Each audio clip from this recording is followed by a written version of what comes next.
All right, 2 more. We'll do 2 on the inside right here.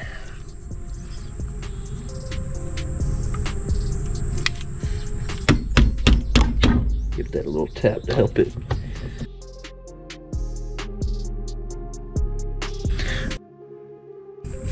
All right, this side is completely done. It's fully installed and mounted to the machine. It's gonna go on the bottom right here.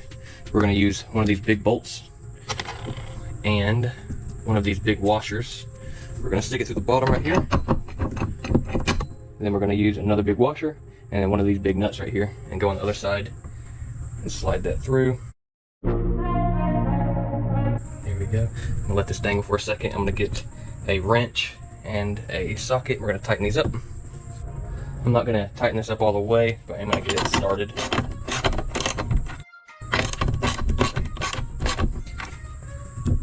All right, now I'm gonna go to the other side and do the same thing. All right, our next pieces are these 2 pieces right here. They have a black cap on them, so you'll know which one they are. These are gonna go inside of these bars right here.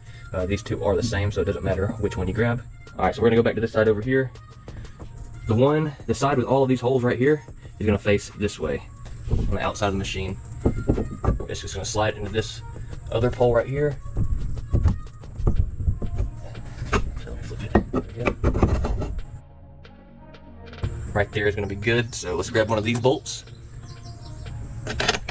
We're gonna screw it in. This is the one that has the thread on the other side, so we're just gonna screw it in. I'm not gonna tighten it all the way. Just gonna try to leave everything a little loose and then come back and tighten it at the end when everything's adjusted properly. All right. All right, this piece has that little thread on this side as well, so that's gonna face towards the front of the machine. And then this piece right here is like this, so that way we can slip it on top right here, just like that. So let me actually grab a bolt and a washer. This is actually quite hard to do one-handed.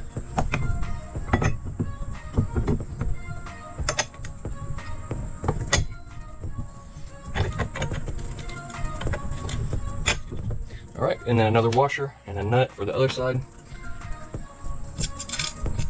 Okay, so this other piece right here goes on the passenger side. Let me think about how I'm gonna do this real quick. I had to do that last part off camera because I was kind of in the way of the camera and I just needed 2 hands. But that's how it connects. Just a bar on this side, a bar on that side, and this side's a thicker bar. And then you put a bolt through it in the middle.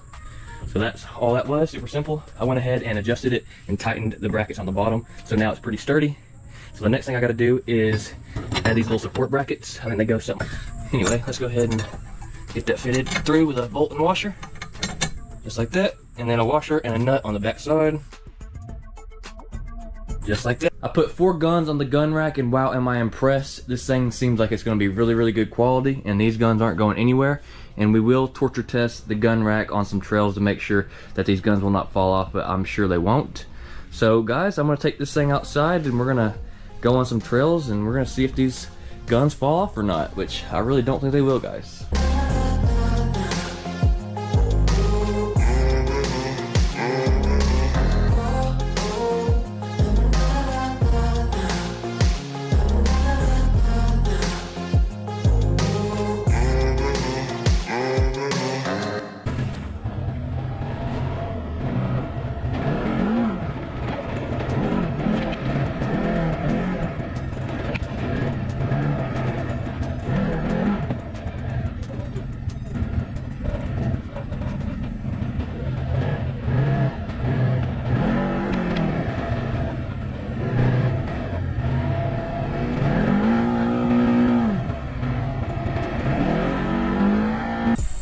Anyway guys, I'm gonna end the video here. Big shout out to StarknightMT for sending me the gun rack.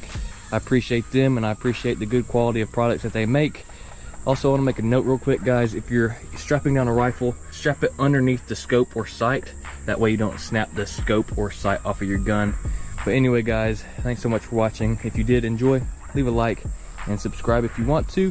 Turn on post notifications so you get a notification every time I upload a video. And I'll see you guys in the next one. Peace.